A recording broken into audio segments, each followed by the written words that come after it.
Well, good afternoon. I'm glad I came, Michael. Well, we are too. We're all glad you came. And I thought we ought to start in an area that I don't believe most of the people are aware of, and that is your work on health in Africa today. And we've talked a lot about it over the last 20 years, about AIDS and what occurred in AIDS. And you might not remember, Mr. President, but Oprah Winfrey went on television in 1987 and told the American public that an unbelievable thing could occur and many of our, large percent of our population could pass away from AIDS. And you can imagine what occurred. And the miraculous thing that's occurred with medicine and development of the U.S.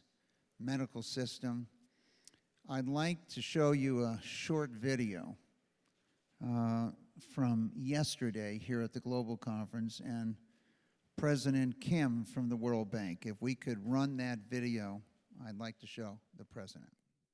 HIV treatment up to 1996 was a universal death sentence. And some people remember the fear and the incredible tragedy that was AIDS. And then 1996, all of a sudden, people were going to live a normal lifespan because of the drugs. And then 2000, 2001, it was an all-out fight, because what we had done is we had found some medicines and donated medicines, and we'd had these tremendous treatment outcomes in Haiti. But the assumption throughout the world, every single leader in global health, every single leader in the world was saying, no, HIV treatment in Africa wasn't possible. But what I was saying was, wait a minute, if we sit back and passively let 25 million people in Africa die because we think it's too complicated, it's too expensive, I made the argument that we will forever be known as a generation that passively let 25 million people die because it was inconvenient. It was inconvenient for us to take the time. And I have to tell you, the real hero in that story is George W. Bush.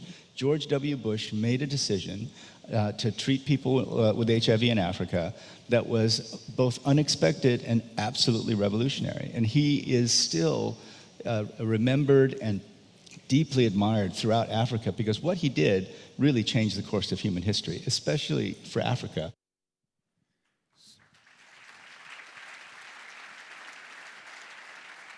Actually, I think the real heroes in the story are the American people. And sadly, most Americans don't know. And so when you hear talk about somebody else's problem, or let them take care of it themselves, I wish the taxpayers knew what the World Bank man was talking about. I'm flattered, but it's one of the greatest acts of mercy ever, all because of the American people. And thank you for showing that. Take us back to 2003. You're trying to figure out what you're going to put in that State of the Union speech. You made this announcement. It was pretty much of a surprise to a number of people. It was. What did all your advisors say about putting it in the speech, et cetera? Right. Well, first of all, Condi said there's a pandemic destroying an entire generation of people on the continent of Africa, and my first inclination was, prove it. Show me. And she did. She brought in experts, and I believed her. And I ran on a campaign of, they call it pro-life. I believe all life is precious, and I believe we're all God's children. And when you're told a pandemic is destroying an entire generation of people, and you're the president of the most powerful nation, I thought it would be morally shameful not to act. Now, look, I hear people say we got problems. Yeah, we got problems, but nothing like this. Nothing like a pandemic destroying an entire generation. And so I called our team together and said, first of all, they convinced me to start a global fund at the UN. A little suspicious, frankly, of the UN. I was raised in Midland, Texas. It's not very, it's not very results-oriented. And so, but I felt, I said, okay. And we put in a fund, and the U.S. agreed to match. But nobody put any money in. Maybe Finland or somebody. And And there's a pandemic destroying an entire generation of people, and nobody's moving. So I said, let's move. And we hired Randy Tobias, used to run Eli Lilly, and he laid out a strategy. What made the strategy different from a lot of foreign aid is it wasn't paternalistic in nature. In other words, he didn't say, okay, we're going to run this program for you. We went to affected countries and said, design a program. And it was comprehensive in nature. And so we got it all set up. And I decided to announce it to Congress and didn't want to leak it because I didn't want the debate to, revolve around contraceptives or, abstinence and all this kind of social issues that get torn the debate apart. And I'll never forget looking at the faces of the members of Congress when I said, 15 billion, and we're going to defeat HIV/AIDS. It was like shock. I guess Republicans aren't supposed to care. And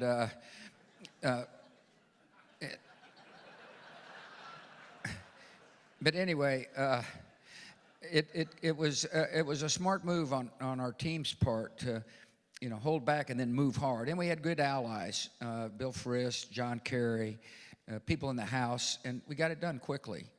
And so my mission today is to urge, by the way, 12 million people, he said 25, I don't know how many, 12 million, let's call it, is to urge Congress not to stop the funding on a program that's effective. I can understand budget people taking a look at,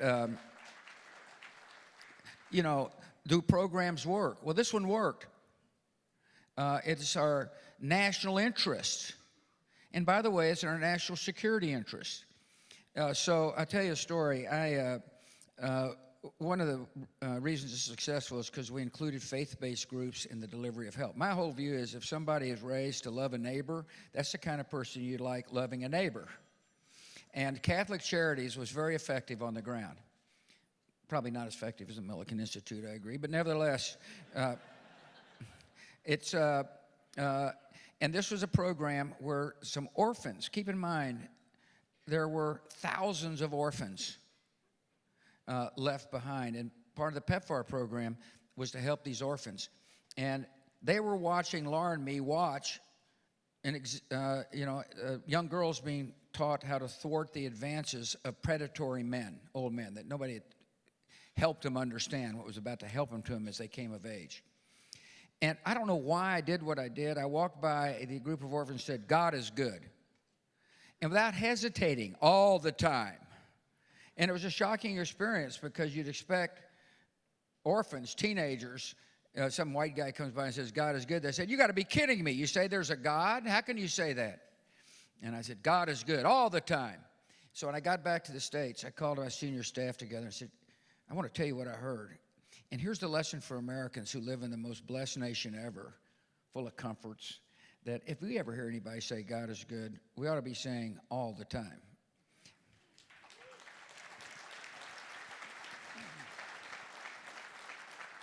So you saw from the White House the movement where a woman had been passing AIDS off to her children, maybe in 95% of the cases, where today, 98% of the time you can prevent passing on. And I know in a recent visit to Africa, you met with a bunch of kids in Botswana where their mother had AIDS and not one of the children. Yeah, see, that's the great success of the program. Mother-to-child transmission was the first focus.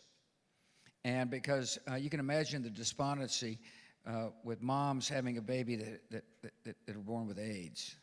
And so it's been unbelievably effective. And actually, it was in Namibia, not to correct my moderator, but anyway, and it was in a maternity hospital. Every woman there had AIDS, and none of the babies did. And I cannot tell you the relief on the mothers' faces when they learned that. It's again, I wish Americans could see it. They would understand the importance of this program. And so I'm there because here's the thing we learned. I know you didn't ask it, but I'm going to answer it. If you're, a woman who's been saved from AIDS, the virus is more likely to cause you to have cervical cancer. And nothing was being done about it. So when I got out of the presidency, I was trying to figure out what I was going to do. I knew I didn't want to stay in politics and second guess my successors and all that stuff. I was trying to regain my anonymity, which is like impossible to do, but I still want to be involved in policy. And it broke my heart to think about a woman who'd been saved from AIDS, yet needlessly dying of cervical cancer. So the reason Laura and I went on this trip to Botswana and Namibia was because it's a hard one to say. Yeah. Look, English has not always been my long suit, but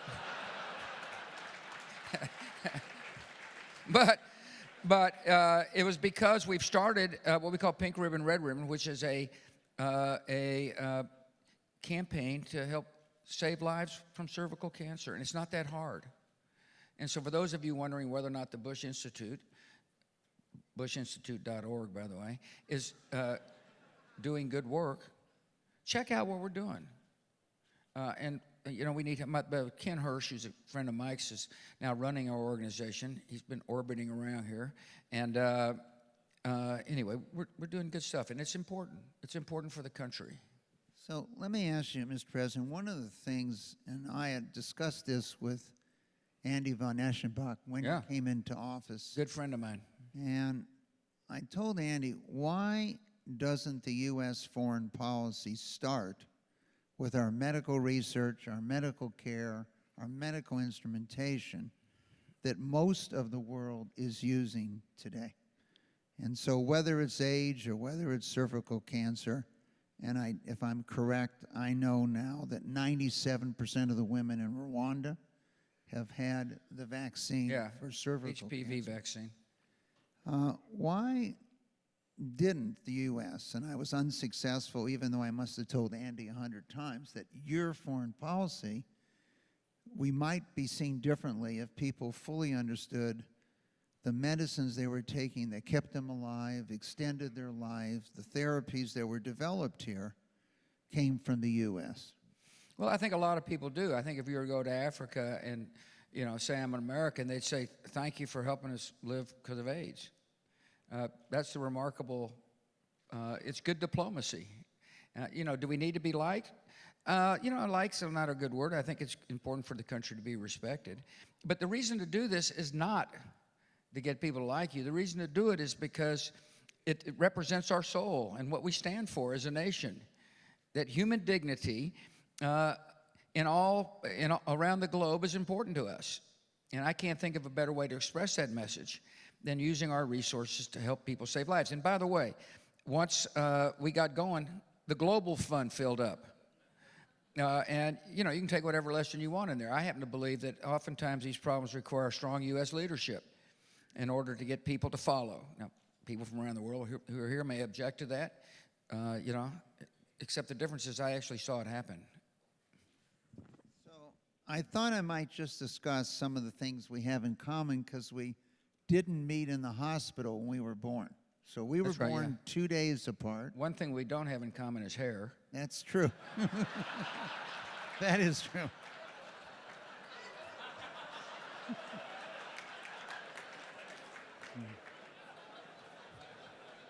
Well.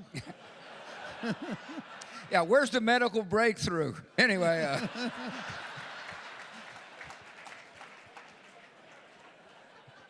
So we're both the oldest in our family. Correct. And we were both cheerleaders. Yeah, correct. Okay, now. And we were both born what year? 46. And what month? July.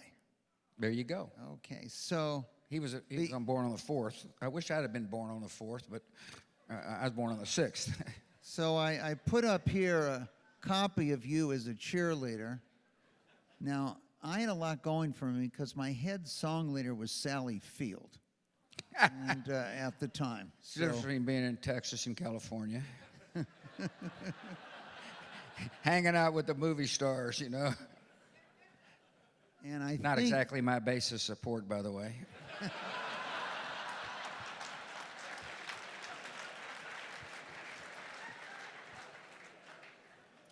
And if I'm correct, I think you're the only president that ever got an MBA. Correct. So I may be the only president who ever played Little League. Do you play Little League baseball? Of course. There you go. I got into Little League Hall of Fame because I'm the only one who ever played Little League baseball.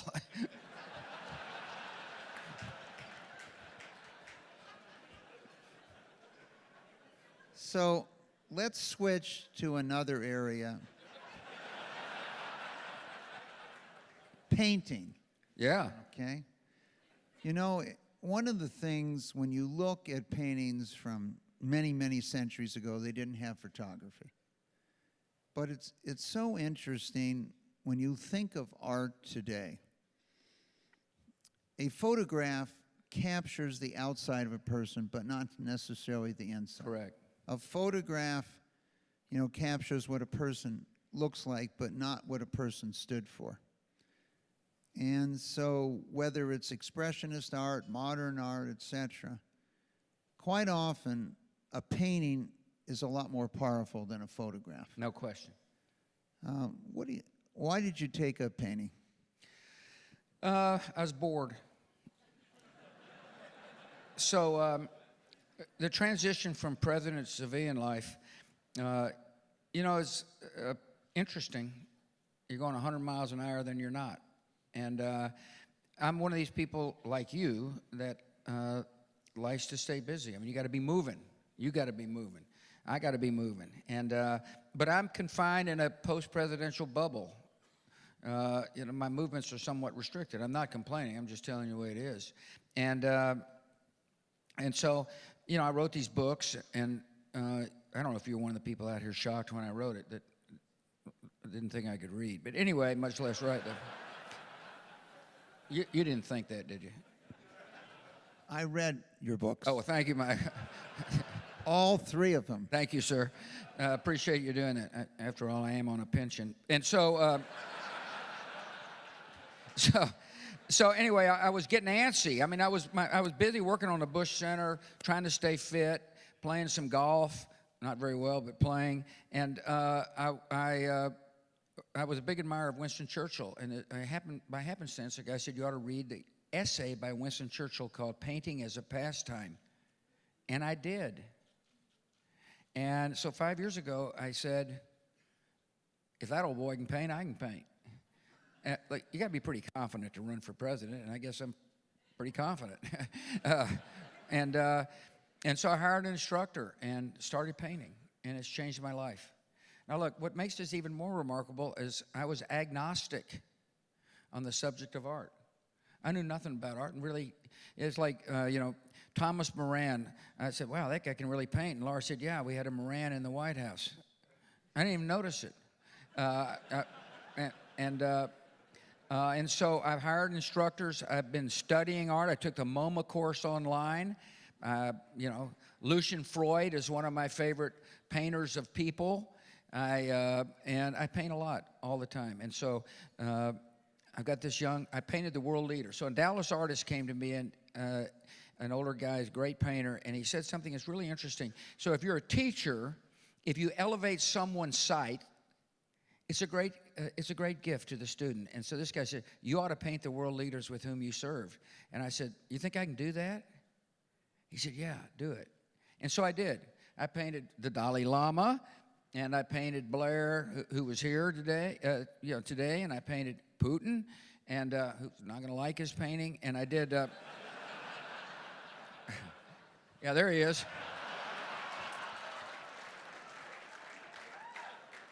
So this guy knew I did that, and he said, why don't you paint the portraits of people nobody knows? And I said, good, I'm going to paint warriors who I've gotten to know. I know them, and I know them quite well. I know their stories. I've ridden mountain bikes with them. I played golf with them. And I know what a tremendous asset they are to our nation if given the help to help them transition from military life to civilian life. And a lot of them, Mike, are dealing with post-traumatic stress. So the guy in the middle there is a guy who, when he got out of combat, would not leave his house for 6 months. Leslie Zimmerman was a nurse who saw 3,000 casualties, came home and couldn't deal with the problem in her mind and started self-medicating. And thankfully, a a pal of hers in the military who could relate to what she was going through, talked her out of the despondency, got her back on mountain bikes. She's a hell of a mountain biker. And she's just written a child's book. And so I want to tell these stories. I want to tell the stories to send a message to the vets. It's okay to admit you got a problem. You know, people will understand because the stigma is still significant in our society. I want to send a message to the vets that if you have a problem, find another vet who's been through what you've been through. Peer-to-peer counseling works best. And I wanted to lay out the message that there are some programs, like here in UCLA, in LA at UCLA, that are very effective. And so my purpose is to not say I'm a good painter or anything. My purpose is to draw attention to the vets and what we're doing at the Bush Center. So,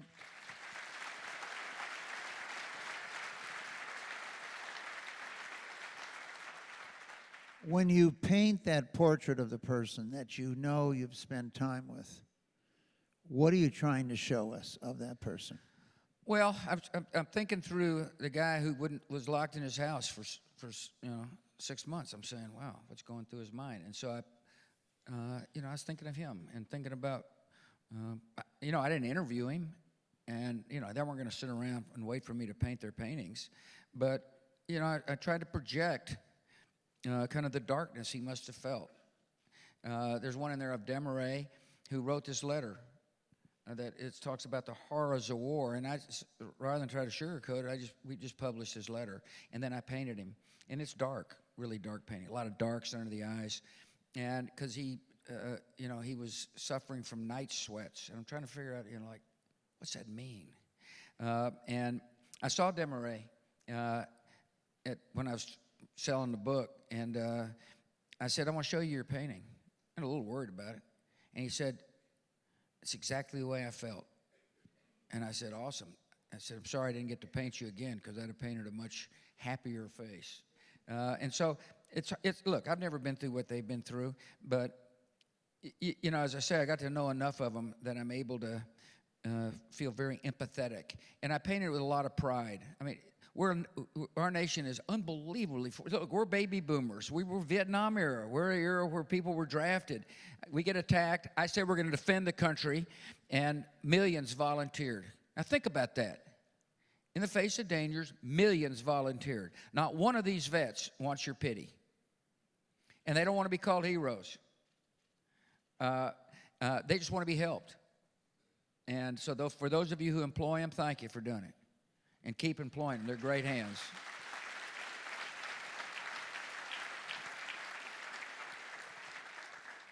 So we've discussed 2 of the 4 areas of the center: military service, those that had served, global health initiatives. Let's go to the Women's Initiative. Yeah. Why did you pick that as one of the 4 areas of the center? Well, first of all, Laura basically picked it. I mean, I'm a sensitive guy now that I'm an artist, but she,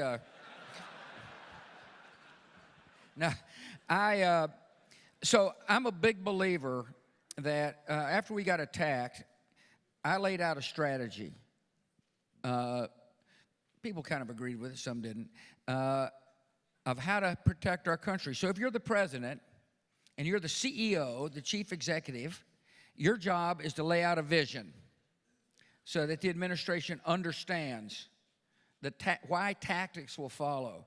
And it's like relentless pursuit of the enemy. If you harbor a terrorist, you're equally as guilty. We got to analyze threats. 9/11 changed the entire threat equation of the country. And so we had to look at threats. It used to be we could ignore them. And even to this day, ignore them at our own peril now.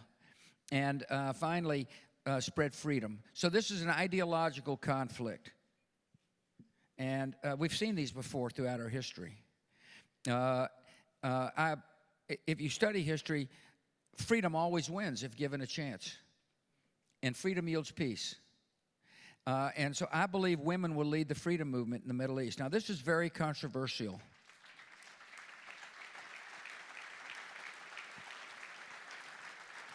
But what I've told you, incredibly, is controversial, not only here but around the world. How dare you say that Muslims can self-govern?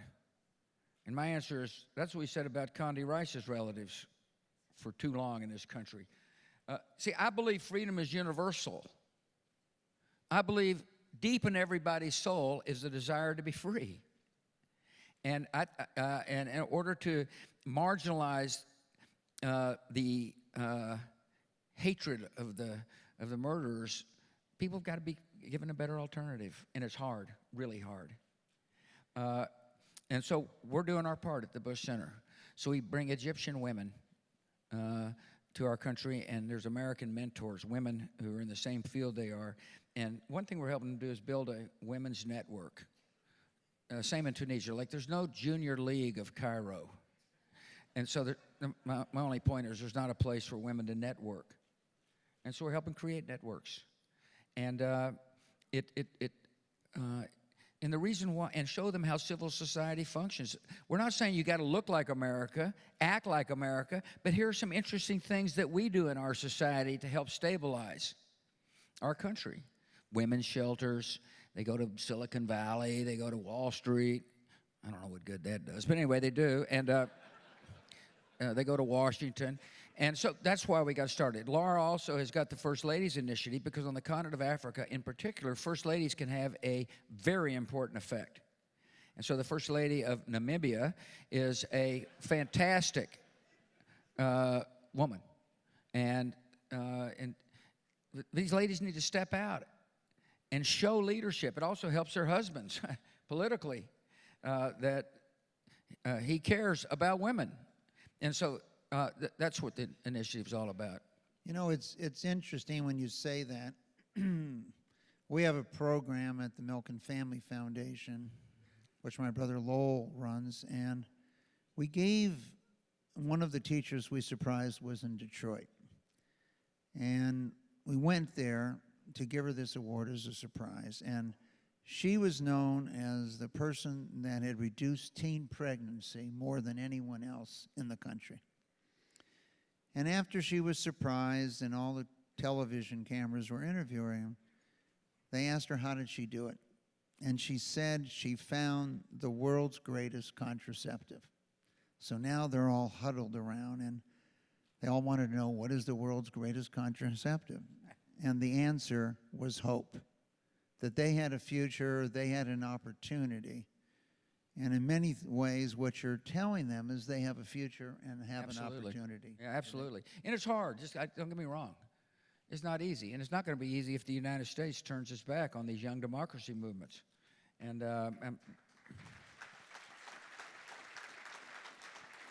anyway. I often. By the way, has Lowell got any extra money? Because we're kind of, Well, I'm sure. raising an endowment there at the Bush Center. Well, I'm sure we're going to be down there looking at those education programs. There you go. But Mission accomplished.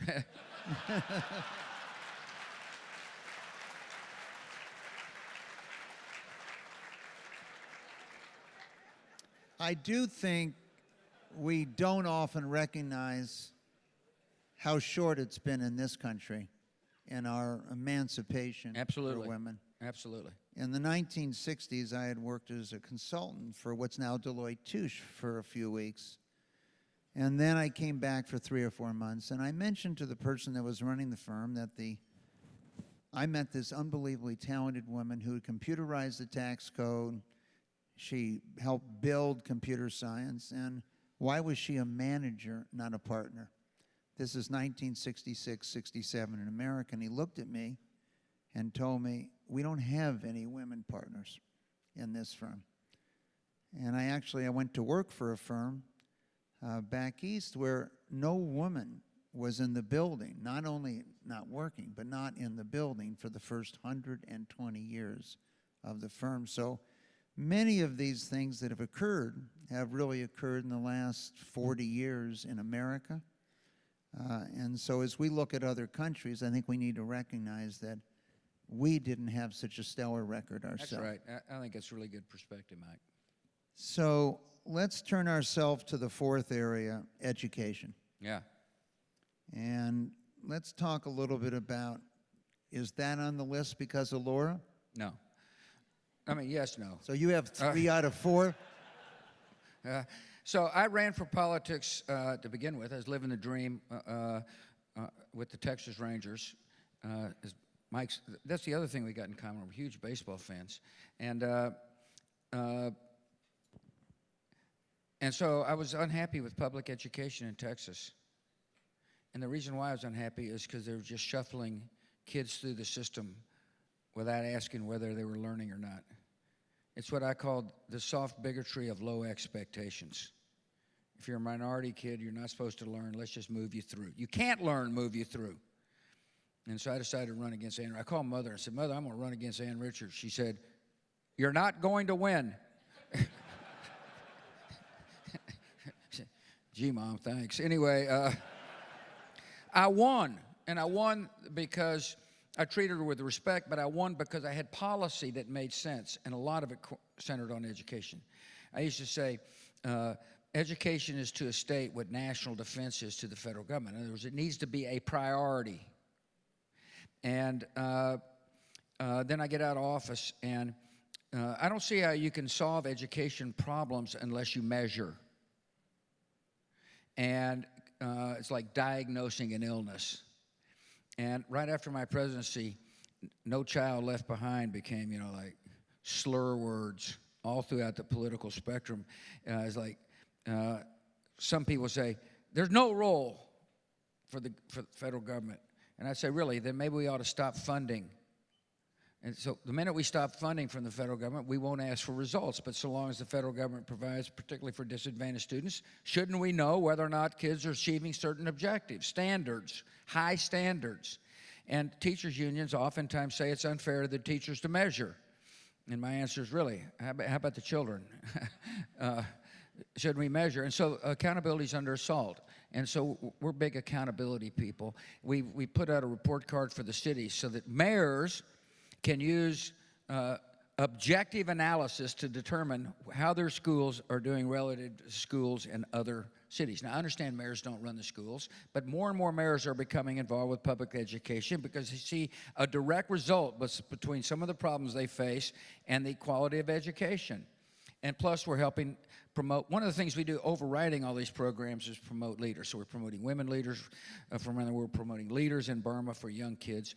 We're promoting leaders, Clinton, me, and have got a leadership program like you do. And we're helping people understand how better to recruit and train principals. So I'm like campaigning for governor, and the guy there said, what do you do? I'm the principal. I said, how'd you get to be principal? He said, I was the coach. And I mean, there's a better way to recruit and retrain. And so we've got a convening power, Mike. Probably not as strong as you do now, but we're able to collect a lot of data, and people want to work with us and help us. And so we've distilled information from all across the spectrum about what school districts need to do to recruit and train principals. A good principal makes a huge difference for a school. You know that. Let's talk about. Want to hear the program Clinton and I started? Sure. Yeah. You really don't, but I'm going to do it anyway. So the thing about these presidential libraries is they grow stale very quickly. Like, you ever want to go to the Franklin Pierce Museum? Anyway, it's a. He was a president, for those of you who don't know. So we got 4 of them in the heartland. Most of them, of course, are like, east or west. And so there's like Johnson, Dad, me, and Clinton. And it's important to keep these things invigorated, particularly as the namesakes either drop off or are getting older. And so we decided to put together a program that would take 60 people, mid-career people from around the country, and bring them to our respective libraries where they'd have a case study of presidential decision-making. In Johnson's case, the Voting Rights Act. In Clinton's case, the welfare reform. My dad's case, the reunification of Germany. In my case, the financial meltdown. And in order to apply for, there's like 800 or so apply for the program, and we picked 60. And it's not a political thing at all. It's people from all walks of life. But each person, in order to qualify, has to develop a community program that'll affect the community in which they live. So I'm sitting next to a young African-American kid at one of our presidential leadership, it's called Presidential Leadership Scholars. bushcenter.org, by the way. Anyway, so I said, what do you do, man? He said, I said, where are you from? He said, Dallas. Where? South Oak Cliff. South Oak Cliffs, on the other side of the Trinity River. I said, wow, you go to college? Yeah, I went to Yale. That's where I happen to go. And I said, interesting, you must have had parents who drove you. He said, not at all. My dad died early. My mother's in prison. But I had an aunt that focused me. Plus, I was a pretty good football player. I said, I didn't know Yale cared about football. Anyway, so he goes to Harvard Business School, and he applies. This kid's really, really unbelievably impressive. But his program was to take 2 other Harvard Business School classmates and create a curriculum for minority-owned businesses in 3 or 4 big cities. And so you do that 60 a year and multiply it over time and encourage people to take leadership roles in their communities, you can have an impact. And so Bill and I do that, and it's worked pretty good. So let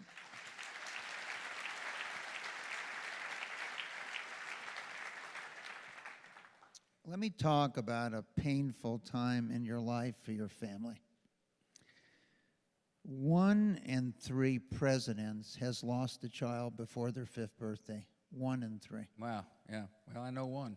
And in almost all cases, if they could have lived long enough, medical research today would solve that problem.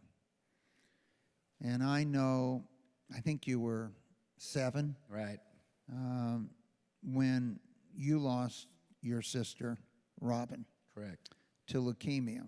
And at that point in time, it was 90 or 120 days from the playground to passing away for childhood leukemia, Right. and very few successes. Today, almost all childhood leukemias we've found solutions for, and it's changed from that standpoint. When we look at things that cause families to break up, one of them is the death of a child. Yeah. And the vast majority of cases, it weakens the family, and there's generally a divorce. In some cases, it strengthens the family. What happened with your family with the death of your sister? It strengthened it. Mother and dad, they married. Let's see, mother was 19, she was 19. Dad was 20. Just got back from the war. I was actually born. I'm the only president ever born in the state of Connecticut, which is something I didn't emphasize when I was running for governor of Texas. But I was born his sophomore year in college. In other words, they were very young. Robin was actually born in California because he was an oil field supply salesman, and they moved out here. And it's interesting you brought that up because Mother said the other day I made a big mistake. And I said, why, Mother? She said, I should have told you your sister was dying. And she didn't. I was 7. She didn't figure I could handle it. And, I said, Mom, I don't think it's a mistake.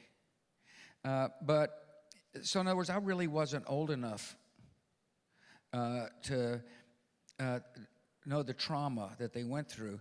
My mother was a rock. My dad evidently was just like having trouble dealing with it. Now keep in mind, this guy's a World War II vet, age 20, 19, shot down over the Pacific. So he'd seen a lot of, stuff. But it really hurt him. I mean, it wounded him. And Mom was a rock, and then she came back, and he was the rock, and she melted down to the point where there's a buddy of mine came and said, "Can George come out to play?" And I said, "No, I gotta stay with my mother." And Mother realized that she was smothering me as the child she could really relate to.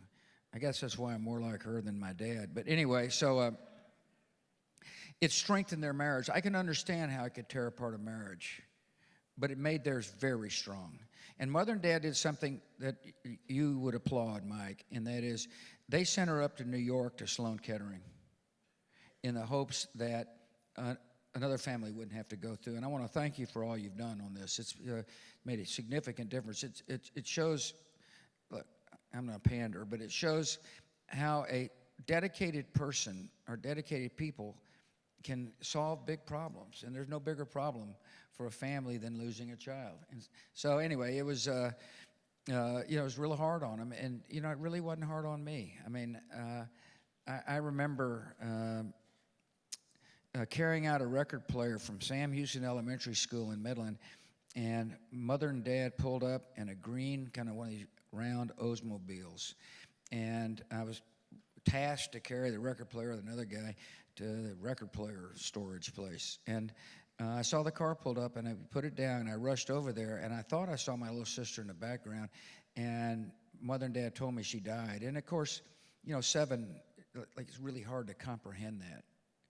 But it was easy for them to comprehend it. Anyway, it's very, very kind of you to bring it up. There's now the Robin Bush Center at MD Anderson, and Mother and Dad have been very involved with MD Anderson for the rest, for all their life. I know we've had a great opportunity to work with your mom and dad at MD Anderson. Yeah, thanks for helping them. And they also launched something that was called Sea Change, now the National Dialogue on Cancer. So, Yeah. let's switch to immigration. Yeah, let's go to a cheerier subject. Okay. You go to Silicon Valley, and 50% of the engineers and scientists weren't born here. Yeah. Go look at a golf course in L.A.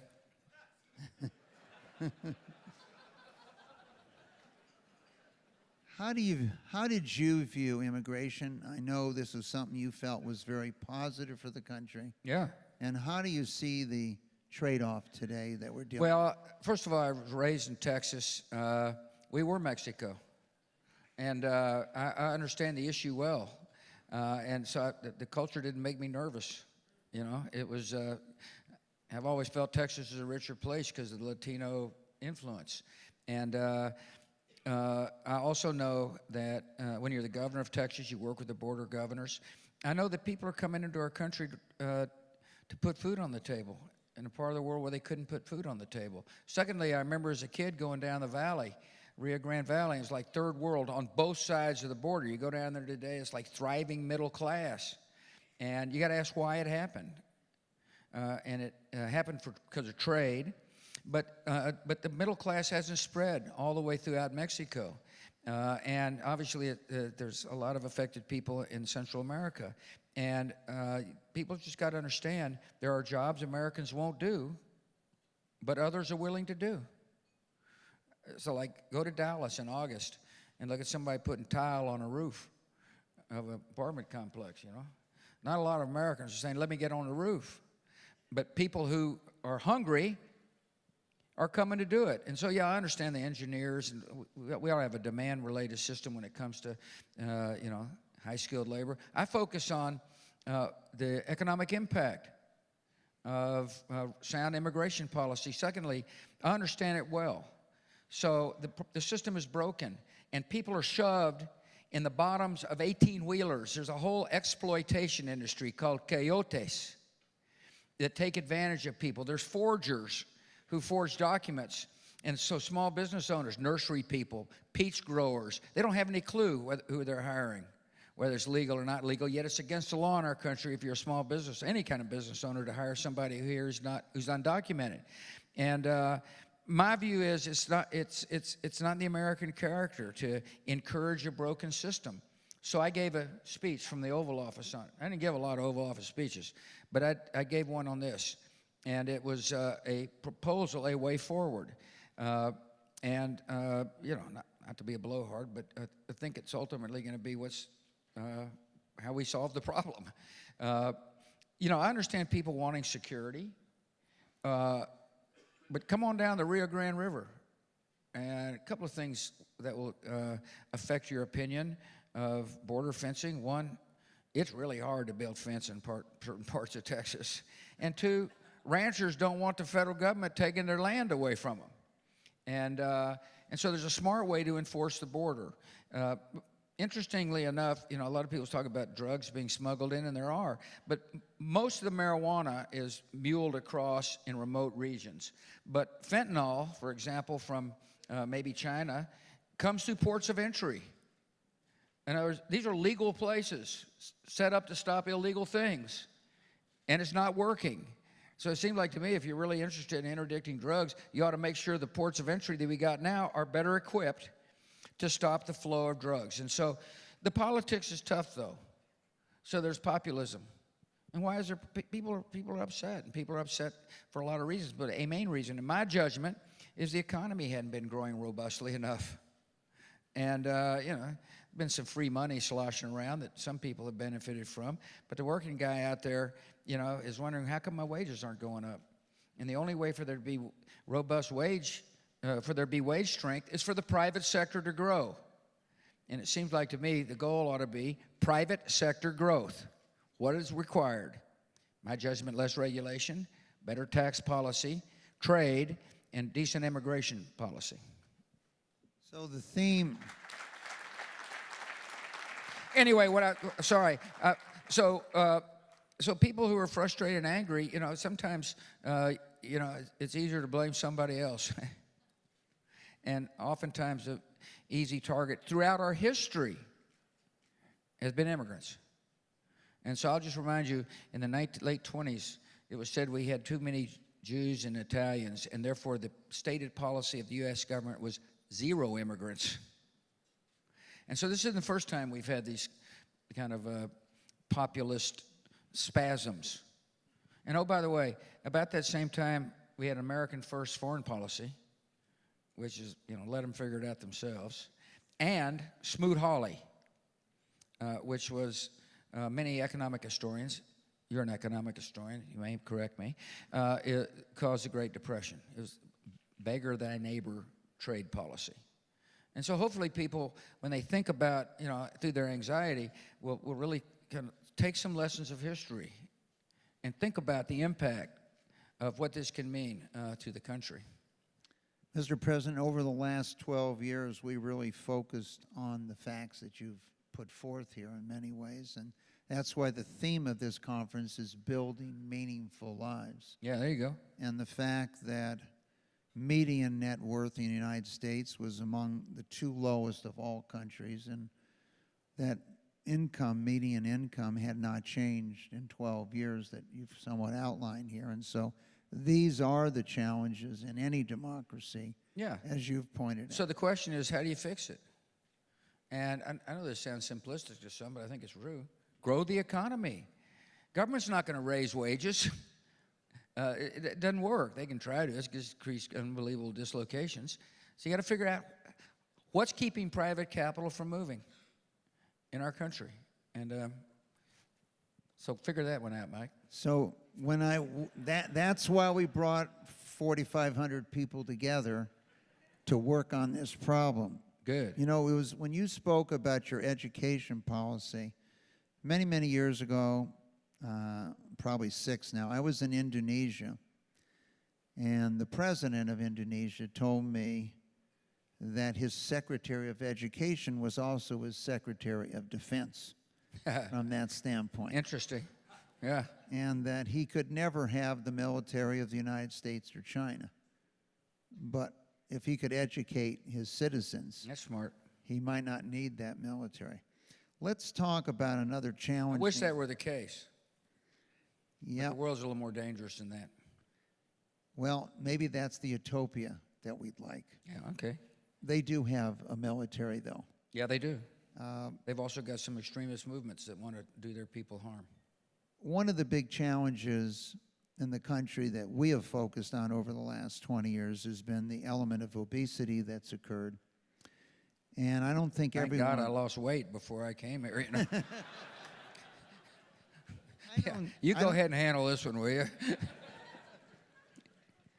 I'm turning it back to you, but I don't think I'm not sure that this audience knows. You might be the only president that ever ran a marathon. Correct. And you're the only president that put a treadmill on Air Force One. Right.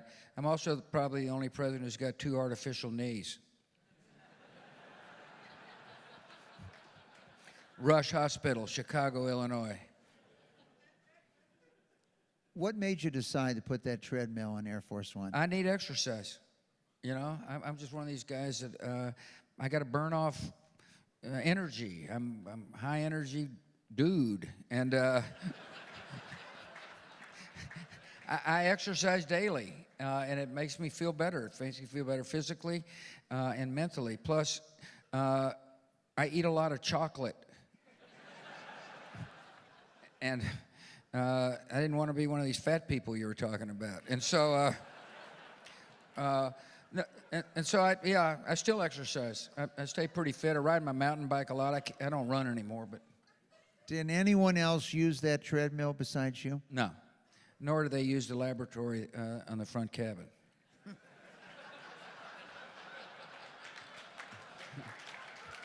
Or the Tempur-Pedic mattress.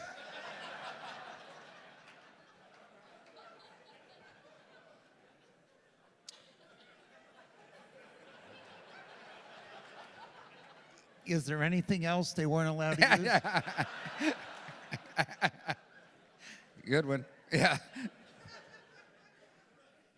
Okay.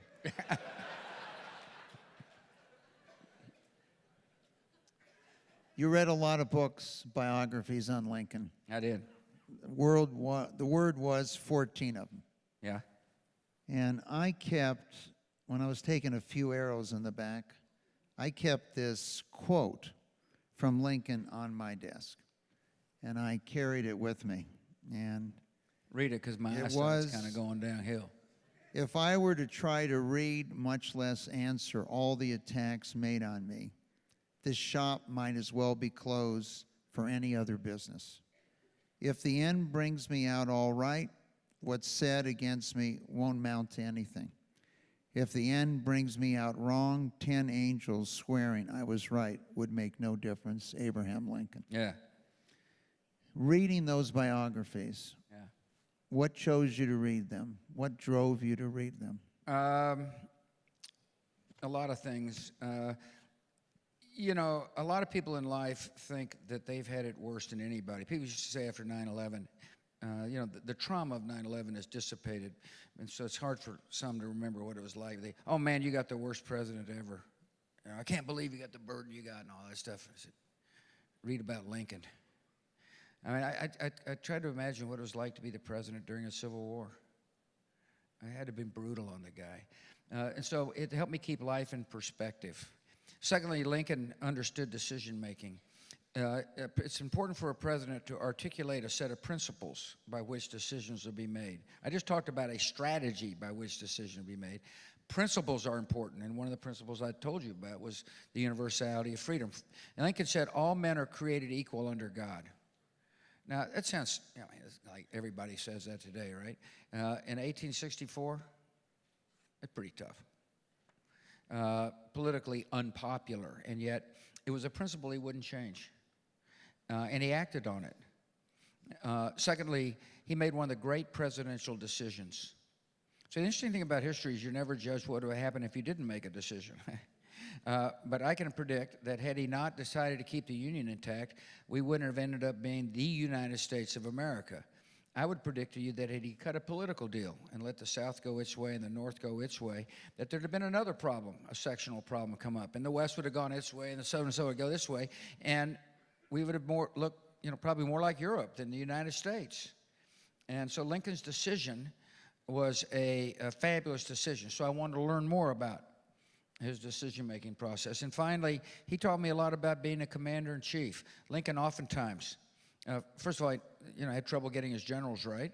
Secondly, he would go visit the troops and make sure he saw the privates and sergeants, not just the generals. He wrote letters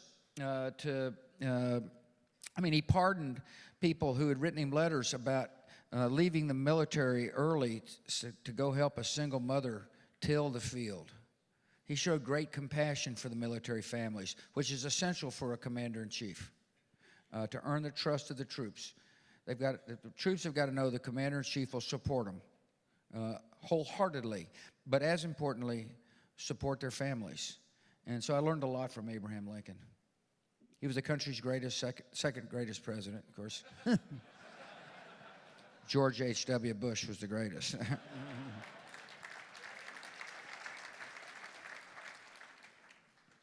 Talk to us a little bit about your interaction with Putin.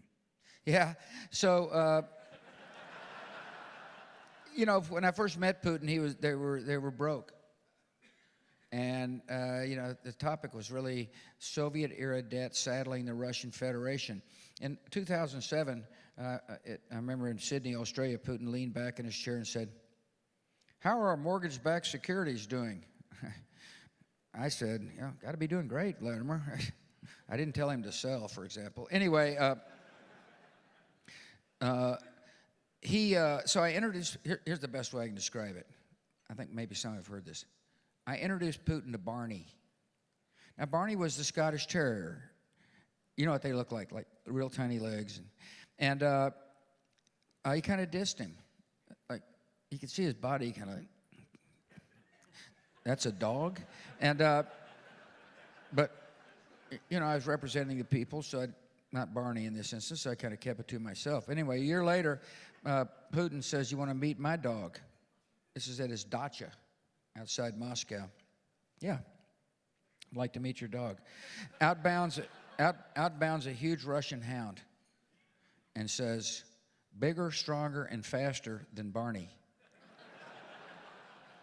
And so, if you listen to people carefully, you can learn a lot. And, I didn't take any umbrage. I didn't say, "No, he's not," or, or "Barney's tougher," I took it in. It spoke volumes. For somebody to say to the president, "My dog is bigger than your dog." And Putin is Vladimir Putin is a zero-sum thinker. He can't possibly think, how can we all win together? And so it explains a lot of his behavior.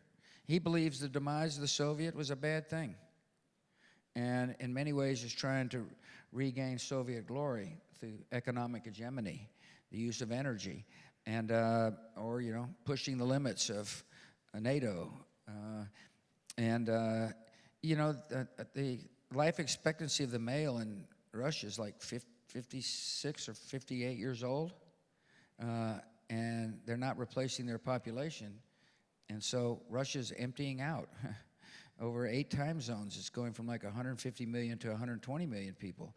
And they've got, they haven't diversified their economy very well. Bill Browner? Bill Browner, the guy, who wrote the book Red Notice. Have you had him here? Yes. Yeah. Yes. Yeah. He's amazing story. Yeah, it is an amazing story. Well, we just had him down at the Bush Center for deal and read his book, and there's I think he's onto something, and it's a society that's difficult, and sometimes, and he's basically unelected. He controls the press. If you can see the synopsis of the Russian media, it's pretty anti-American, and and he I think these issues in Crimea may kind of deal with the "my dog's bigger than your dog," but also kind of divert attention away from some internal problems. He's a tactically smart guy, and look, when the president says something, he better mean it, and particularly with a person like Vladimir Putin.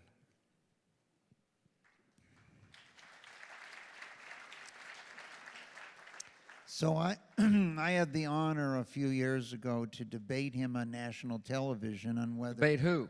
Putin, Wow. on whether How was his English? whether Western capitalism was better than Russian capitalism. And what I noticed was You couldn't win that debate, man. I suggest going back to debate school.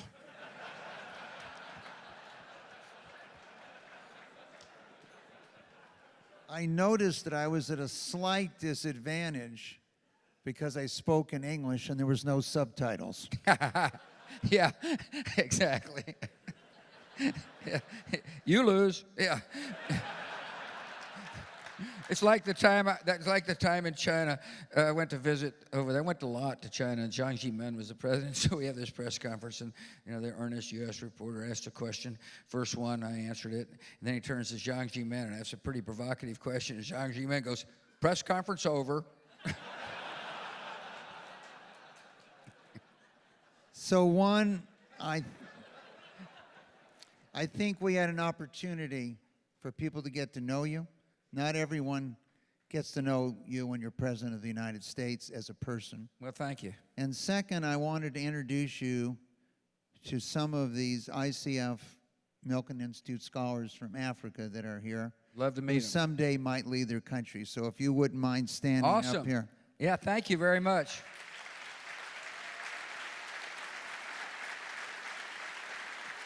Glad you're here. You know what, Michael? We may be looking at a president. Yeah, we may be looking at a president. Thank you, and thank you, Mr. President. Thank you all very much.